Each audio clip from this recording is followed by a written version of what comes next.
Centimetre ठीक आहे. आता आपण जर व्हॅल्यू चेंज करतो म्हटलं व्हॅल्यू चेंज होत्या बघा. सिरियल मॉनिटर अशा व्हॅल्यू दिसतात तुम्हाला अपलोड केल्याने.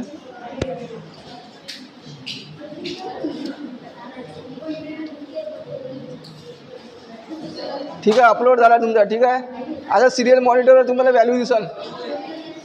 हा तुमचा LED झाला.